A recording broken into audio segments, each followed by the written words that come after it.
Welcome to CBC Windsor News at 6. I'm Chris Hensing. Meg Roberts is on assignment. Here's what we have for you tonight. It was a powerful tool used by the government to end the Freedom Convoy protests. Today, a court says the use of the Emergencies Act violated charter rights. An apology from a convicted killer. We hear the latest in the sentencing of the man who killed 4 members of the Ufsall family. A groundbreaking newspaper publisher honored by Canada Post. We look at Marianne Shah's life as she's celebrated in Chatham. Well, Liberal cabinet ministers were hoping to address the political landscape south of the border during the latest day of their retreat. That was to remind Canadians of their past success in dealing with former U.S. President Donald Trump, who might return to the White House this year. But that agenda was overshadowed when a federal court ruled that invoking the Emergencies Act during the convoy protests in 2022 was unreasonable. Rafi Boudjikane has the latest from Ottawa. We've also talked a lot about the American elections coming up. For Justin Trudeau, that focus especially key as he deals with the possibility of former U.S. President Donald Trump returning to the White House. The first Trump term was tumultuous, with conflict over NAFTA's renegotiation. He remains unpopular for most Canadians. For Trudeau's government, itself facing a beating in opinion polls, an opportunity to show he's looking out for his country's interests. Obviously, Mr. Trump represents a certain amount of unpredictability, but we will make sure we're pulling together. He's announced a team including ministers and his ambassador to the U.S. to defend Canada. What is important to do is to focus on the issues, okay? So it is about, in our economical relationship with the United States, what are the policies and issues that make most sense to us? The government was trying to show strength, but a court decision may well provide its opponents more ammunition. A federal judge ruled Trudeau's invocation of the Emergencies Act to quell the convoy protests in 2022 was unreasonable, saying it infringed on charter rights. The government pushing back immediately. And after that consultation with the Prime Minister, with cabinet colleagues, we've taken the decision that we will be proceeding on an appeal, as is within our rights within the judicial system. MPs will return to Parliament next week, where the Liberals, hoping to boast about their America strategy, will no doubt face questions about the Emergencies Act instead. The Conservatives already making hay of the court ruling, faulting their decision to invoke it. Rafi Boudjikane on CBC News, Montreal. The sentencing hearing for the London man who killed 4 members of a Muslim family in 2021 resumed today. Nathaniel Veltman was found guilty of running over and killing 4 members of the Ufsall family. He was also found guilty on 1 count of attempted murder. The judge is hearing arguments on whether the attack constituted the act of terrorism. CBC's Megan Fitzpatrick reports from the courthouse in London. Dressed in a black suit, convicted killer Nathaniel Veltman sat in court again today, listening as lawyers argued whether his actions constitute terrorism. Federal prosecutor Sarah Sheikh told the judge the case for terrorism has been proven beyond a reasonable doubt, while Veltman's defense lawyer argued the opposite. Sheikh said Veltman's racist and white nationalist views clearly fit the definition of an ideology that he intended to instill fear in Muslim Canadians, and that sadly he achieved that goal. His actions meet the test for terrorism, she argued, as she repeatedly cited a manifesto Veltman authored titled White Awakening. For the Muslim community in London, designating Veltman a terrorist would be an important outcome. It is definitely significant because it also sets a precedent that in terms of Canadian legal history, when it comes to the ideologies that are based in hatred, whether it's white supremacy or otherwise. And so this would set a precedent to attach that label to a crime that was committed based on those reasons, and is something that, again, acts as a deterrent for people in the future who think that they can do something of this gravity and severity without facing the serious and severe consequences. The Crown also made the case for Veltman to be given a life sentence for the attempted murder conviction. His defense is asking for 10 years. Veltman is automatically sentenced to life in prison with no chance of parole for 25 years for the first-degree murder convictions. Terrorism designation can be significant, and where you'll see that significant is if and when he applies for parole in 25 years. That'll be a factor for the parole board to consider, and I'm sure they will. Another aspect is it could impact on what sort of programming and treatment he's getting while he's in the institution. Veltman's defense lawyers asked the judge to reject the terrorism arguments and to take Veltman's upbringing into account while deciding her sentence. At the end of the hearing, Veltman addressed the court. He said he wanted to express his regret for the loss of the Afzaal family and that he's sorry for the pain and suffering he's caused, particularly to the little boy who was left an orphan. His parents, only sister and grandmother were killed. Veltman said he doesn't pretend to grasp how much harm he has done to the boy. Following that apology, relatives of the Afzaal family issued a statement rejecting that apology and saying if Veltman was truly sorry, there never would have been a trial in the first place. Court is now adjourned until later in the month. At that time, the judge will impose her sentence and determine whether Veltman is guilty of committing terrorism. Megan Fitzpatrick, CBC News, London. Canada Post is honoring North America's first black female newspaper publisher. A new stamp featuring Marianne Shad Carey was unveiled today. She started a paper here in Windsor in 1853, published in Toronto until 1860. CBC's Meg Roberts has the story. I'd never heard of her before. It was a trip to the museum in North Buxton, a community located outside Chatham, Ontario, known as one of the last stops on the Underground Railroad, that Adrienne Shad found out about her great-great-great-aunt, Marianne Shad Carey. I was absolutely astounded. Astounded at the magnitude of her ancestor's life. Born to a family of Delaware abolitionists in 1823, Marianne Shad Carey moved to what is now Windsor, Ontario, opening a school for the children of freedom seekers. Later, she would become the first black woman in North America to publish and edit a newspaper, the Provincial Freeman. She seemed fearless in her endeavors. She didn't seem to be afraid to criticize black male leaders, white male leaders. Going by her initials to not disclose her gender, she encouraged black immigration to Canada through the publication, speaking candidly about slavery in the mid-1800s. And she is certainly someone whose story needs to be better known. This is the only photo we have. Family members like Irene Moore Davis know the impacts Shad Carey has had on the nation's history. Like many relatives, she's dedicated her career to telling it. And she's hoping with the help of Canada Post, more Canadians will get to learn it too. In honor of Black History Month, Canada Post has unveiled its newest stamp.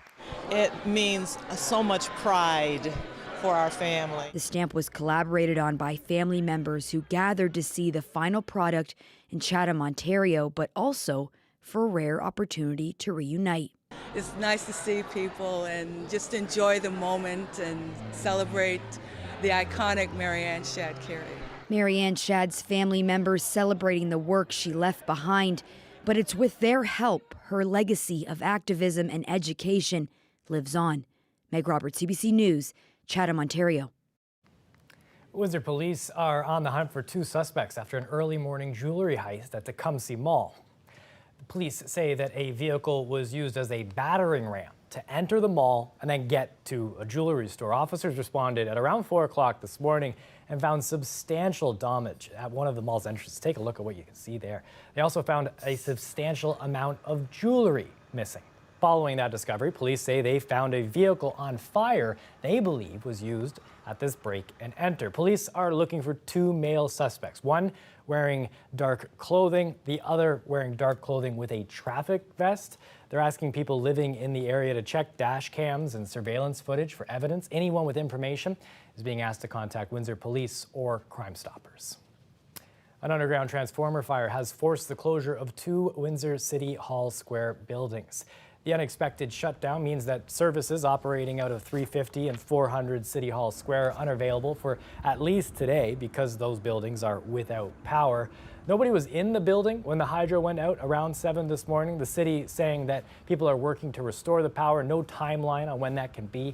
Some of the offices that have been closed include Service Canada and Service in Ontario, in addition to city licensing. Tax payments also affected. An event happening tomorrow at Windsor City Hall is intended specifically for people who work in the hospitality industry downtown. So that means restaurants, bars, and hotels, but it's being called a security and de-escalation summit. Tamara Kowalska will be in the panelist section of that event. She says she does training with some people, and it's called Compassionate Inquiry. She spoke about what that summit will be like on Windsor Morning today. When we perceive ourselves to be safe, we act differently. We see more possibilities in front of us. We're less likely to be reactionary. We're more likely to be rational and make better decisions. And the most exciting thing for me about that is that our perception of our own safety does not depend on the absence or presence of danger. What it depends on is connection, how connected we feel to one another, to ourselves, to our environment. Now that event is at City Hall. We'll keep you posted on if it continues in that location because of the power outage. Hotel de Grace Healthcare and the Canadian Mental Health Association Windsor Essex are joining a national project that's aiming to improve schizophrenia care. They're doing that by making sure that each person with schizophrenia gets offered the same treatments, and that includes certain types of therapy and medications. 500 people receive treatment for schizophrenia or schizophrenic disorder between both organizations in Windsor. We know that when we have, very standardized care, that we can have better outcomes. So the aim of this is actually to educate our staff and provide them with tools and the education to provide different treatment modalities and also outcome and measurement-based care. Project Arrow was unveiled a year ago this month. It's a zero-emission vehicle produced nearly entirely from Canadian parts makers and manufacturers. Now there's a push to start the second phase of the project, dubbed Arrow 2.0. CBC's Dale Molnar reports. To build a concept, but not just a concept, it's a working prototype. The Arrow has been on a world tour since it was introduced in Las Vegas about a year ago. Now the Automotive Parts Manufacturers Association has put out a request for proposals for Arrow 2.0. The owner of the E-Tractive Incorporated company in Oldcastle produced the electronics for the Arrow. It's now going to submit a proposal for Arrow 2.0. So version 2.0 will certainly involve refinement of the electronic systems and control systems in the vehicle. We'll look at a higher quality of electrical wiring, as well as implementation of some new protocols between some of the devices. The APMA believes they will spend at least the same amount on Arrow 2.0 as the first car, $20 million, depending on how many suppliers come on board. But this time they hope to produce up to 25 different vehicles. Some will showcase different technologies. I think that there is an opportunity here to develop next generation chassis technology that then might change the business model. Using that additive manufacturing, we 3D printed the chassis of the first car. I do think that companies like Exco or Zaba, who are 3D printing polycarbonates or aluminum, can teach us a little bit about how to make cars in a shorter run. The Arrow was designed here at the Invest Windsor Essex Virtual Reality Cave, and the interim executive director of the Automobility and Innovation Center says they are chomping at the bit to work on Arrow 2.0. For example, if you have different style front sides or different components that might need to be changed, we can go ahead and make those in the digital format. And so really we're going to utilize the system to be able to bring the digital version of what's coming next to life again. Volpe expects that once again about 40% of the suppliers will be from the Windsor and Southwest Ontario region. Showcasing what Canada can do is the goal of the Arrow, and an auto analyst tells CBC News Canada has a lot to showcase. But again, it's going to showcase the strength that the Canadian supply chain, not just from a manufacturing and parts side, but also from an electrification side and supply chain side, can really put themselves bigger on a global stage. Volpe expects to visit Windsor in late February to drum up supplier participation for the project. The deadline for companies to express interest is March 31st. Dale Molnar, CBC News, Windsor.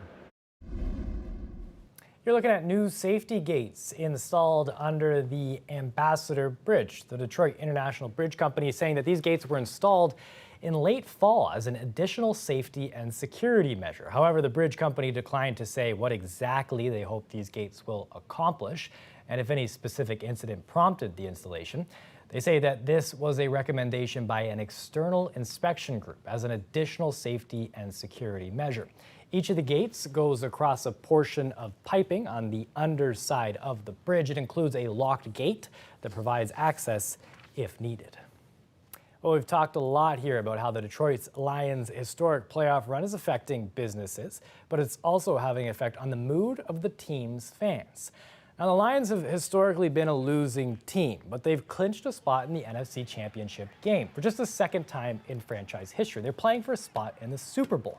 And this is getting Lions fans in a happier, more optimistic mood. A kinesiology professor says a fan's sense of identity with a team can actually influence their state of mind after a win or a loss. To use a very Detroit example, and you've probably seen these T-shirts, they're a popular seller in Detroit, is this Detroit versus everyone T-shirt. And I think it speaks to the mentality of the city and those who orbit the city and the fans of their sports teams. And it becomes, as I said, heavily embedded in their identity and can affect things like mood. We'll take a live look outside at whatever's on the tower cam. A foggy one tonight there, folks. It's been a wet one as well. We have had our fair share of weather events this week. Victor Paulo is going to break it all down in his forecast next.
were slipping and sliding, leaving the place last night. Same thing coming in this morning. Certainly that wet stuff freezing overnight, causing a bit of problems. Victor Paulo has a look at what's happened and what's coming up next.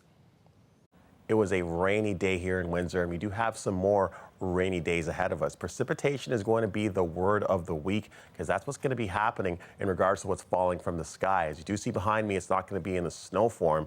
It's going to be coming in the form of rain. Now, we do have a foggy overnight tonight, which is going to lead also to a foggy morning.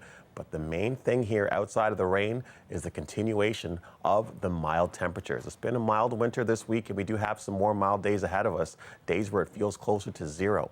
But talking about that rain and what we're going to be expecting between now and about midday Thursday, we're expecting about 10 millimeters of rain to fall here in Windsor. Now, a lot of that 10 millimeters will be falling on Wednesday, because Wednesday we're anticipating exactly about 5 to 10 millimeters to be falling over the entire Windsor area.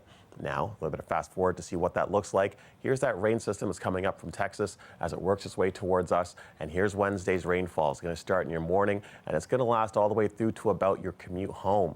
And once your commute home's all said and done, it's going to be mainly cloudy for the majority of your Wednesday night into Thursday. But taking a bit of a closer look, as mentioned, here's your Wednesday morning. Around 9 o'clock, you can see that rain working its way in. There will be some areas that'll be having a mix of rain and a mix of freezing rain as well as you start your Wednesday morning. So definitely take precaution and make sure you are taking time to where you have to get your destination, because the roads will not be favorable with all of that rain and freezing rain in the area. But as we get later on towards Wednesday, closer to commute home, you can see it's going to be all said and done. It's going to change to more of the scattered shower variety.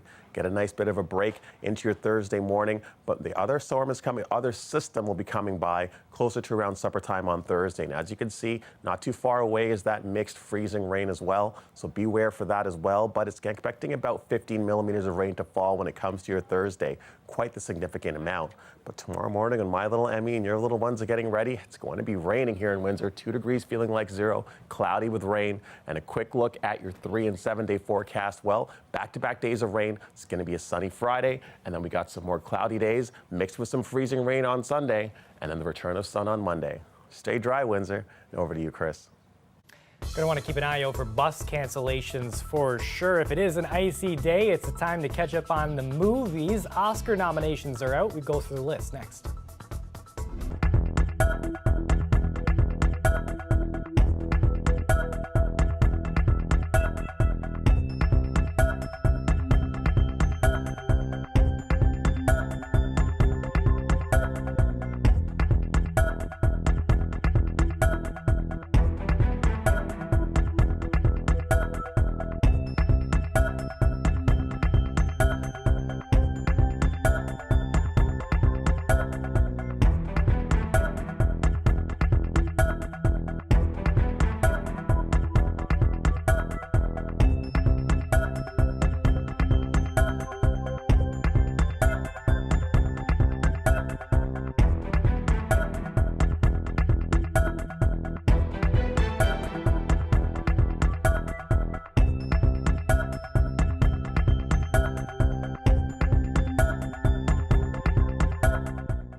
Hamas has rejected Israel's proposed 2-month ceasefire. Israel says it's willing to trade Palestinian prisoners, including top Hamas officials, for the hostages being held in Gaza. This comes as Israel mourns its single deadliest day of the fighting since the war started in October.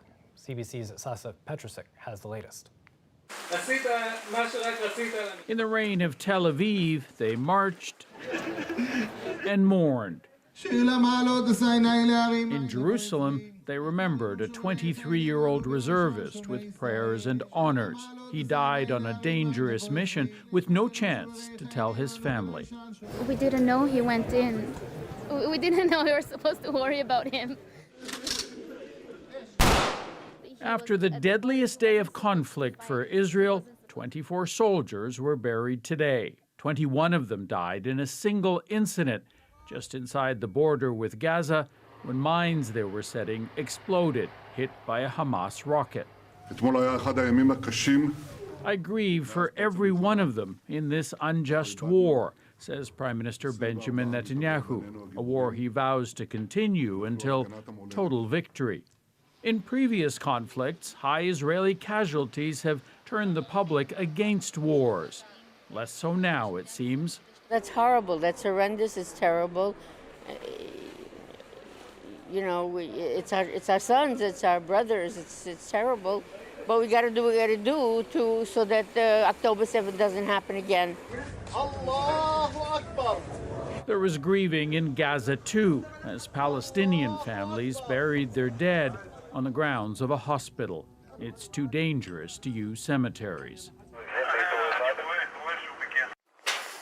Southern Gaza is the scene of heavy fighting, with almost 2 million displaced Palestinians caught with nowhere to hide. With Qatar mediating, talks continue, looking for a ceasefire and a release of Israeli hostages held in Gaza. I can't give you odds on if and when we'll be able to get there, but the conversations are very sober and serious about trying to get another hostage deal in place. Complicated by Hamas's insistence on a permanent ceasefire before anyone is released, and Israel's new bottom line that a ceasefire is impossible while Hamas remains in power. Sasha Petrusik, CBC News, Toronto. A British man is planning to sit ski across the South Pole. Darren Edwards hopes to set a world record and raise money for spinal cord injury research in the process. The idea for the South Pole expedition really was born many, many years ago, reading stories of Shackleton and Captain Scott, and kind of that being a world that I wished one day I would explore and go to, but never really believing that it would happen. And then, fast forward in life, I've had my accident. I've become someone who's known as having a disability and doing adventures. Edwards plans to ski as many as 12 hours a day, pulling 80 kilograms of equipment with the help of 3 friends. He hopes to travel 333 kilometers over 20 days in December. The current sit-ski record is just under 111 kilometers. They hope to raise the equivalent of $500,000 from public donations. Edwards was paralyzed from the chest down in a rock climbing accident in 2016. This year's Oscar nominations have been announced, and it's a huge day for Oppenheimer. The Second World War biopic leads the field with 13 nods, including for Best Picture, Best Director, and Cinematography. And I know what it means if the Nazis have a bomb. Martin Scorsese's historical epic Killers of the Flower Moon landing 11 nominations, including Best Picture and Best Actress. Ryan Gosling, among several Canadians recognized this year, nominated for Best Supporting Actor for his role as Ken in the year's biggest hit, Barbie. Toronto-born musician Robbie Robertson, recognized posthumously for his work on the score for Killers of the Flower Moon, and Canadian-Korean filmmaker Celine Song's debut Past Lives snagged Best Picture and Best Original Screenplay nods. That's it for CBC Windsor News. Don't forget, for news anytime, you can go to our website, cbc.ca/Windsor. Thanks so much for tuning in. Have yourself a wonderful night.